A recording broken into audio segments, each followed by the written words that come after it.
Jackie, Tito, Jermaine, Shimon, Latoya.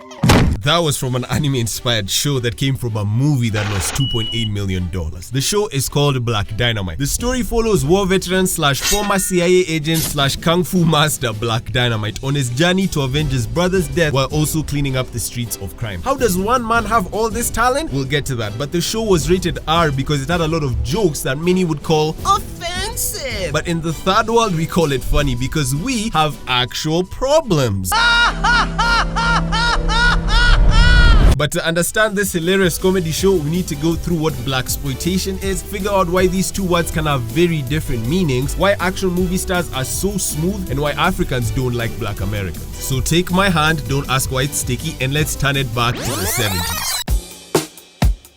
This was a wave of black movies made in the 70s. The term Blaxploitation is either good or bad depending on who you ask. Tarantino personally loves it and I'm on his side. But one thing for sure, it was made by black filmmakers with black actors for black audiences. And the important thing is that it gave black people the one thing that had been starved off by Hollywood: representation. During a time where black characters would only have roles like maids or side characters, black filmmakers stood up, pulled their zips down and told Hollywood to suck it. Making movies that had black MCs doing black shit.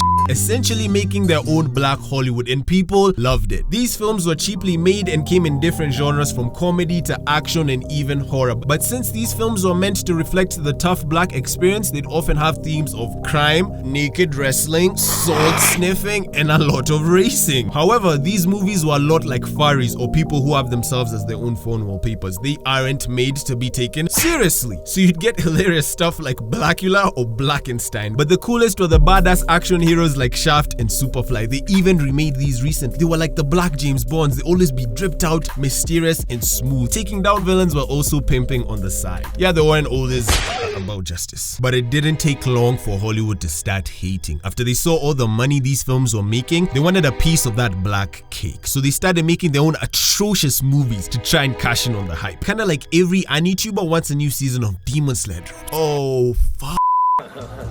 Gentlemen, the niggas have started making their own movies without us. Preposterous. My word, they know how to make movies? Let's exploit. Yes? Blaxploitation, chaps. We'll make The Godfather, but make him a darkie.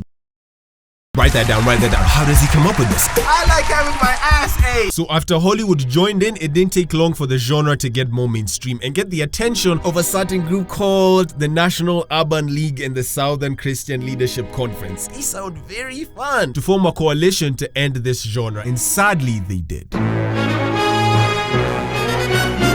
Now, Black Dynamite is a parody of Blaxploitation cinema. Let's start with the movie. The movie was made in 2009, following the greatest black action hero, BD, on his path to find the man who's been selling Anaconda malt liquor to black neighborhoods. But the thing about this drink is, it shrinks dicks. President Nixon hates all the Heat brothers are packing so much that he wants their meat gone. What did you say? From this, you can already tell that this movie is just one big joke. They switch actors mid-fight and have dumbass anime flashbacks like this. His little Chinese eyes burnt right into my stomach, deep into my soul. He said something to me in Chinese, like, Bobo Sao sounds like some cartoon shit. But the thing to remember is that BD is making fun of these tropes. Everything was intentional, even the mistakes. So I can understand why this movie flopped in the box office and lost its $2.8 million budget. This movie, just like this scene,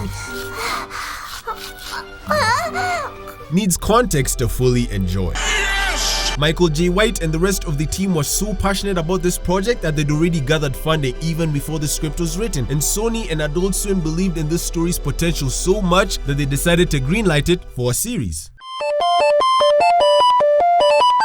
I've been throwing around the word anime a lot in this video, but don't get me wrong. I don't think just everything is anime. Like this isn't anime. Sure, it's animated, but it ain't anime. It's about the feel, you know? The look of Black Dynamite was inspired by anime director Takeshi Koike and his film Redline, which was a movie so gorgeous it took 7 years to animate. But if you still have doubts whether BD should have the anime inspired tag, how about knowing that Studio Trigger made the opening? Yeah, the little studio that made...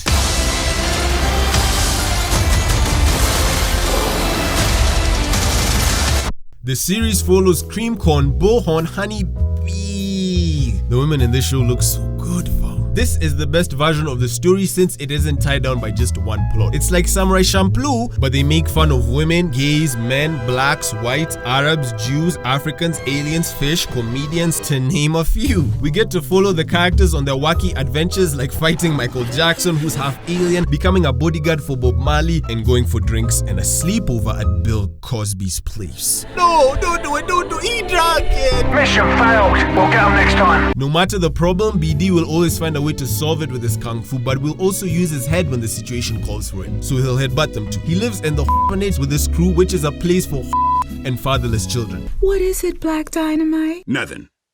I'm fine. You need me to get you something? Nah, Mama, I'm okay. Is everything all right? Yeah, it's all. Is there something I can get you? God damn it, I already told the second no. The show is super self-aware though, so despite having BD be this macho black Superman, it still humanizes him. As invincible as BD is, he still has his weaknesses. One of my favorite episodes is when his dad, who abandoned him, comes back to his life. Not because he's feeling guilty and wants to reconnect with his son, but because he's broke and wants to leech off him. But BD is so desperate for his father's love that he lets this happen. His crew helps him see that he doesn't need his dad's approval and that he can get love from others, not just his dysfunctional family, but from them. Just wow. This scene is great because they later kick his fake ass out. He also can't connect with the orphans because he doesn't know how to express his emotions, but still tries his best because he wants to improve himself. He knows he's not perfect. This makes him so much more than just an afro that punches. It makes him a person. It's time to do.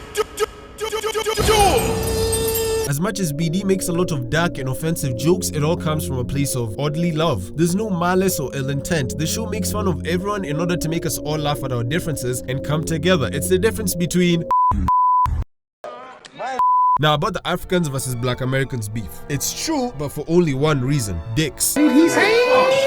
Hey, yo, what did you say? Hey. Oh, okay, for the next 30 seconds, I am absolved of being sus or weird no matter what comes out of my mouth. Thanks to my pause card.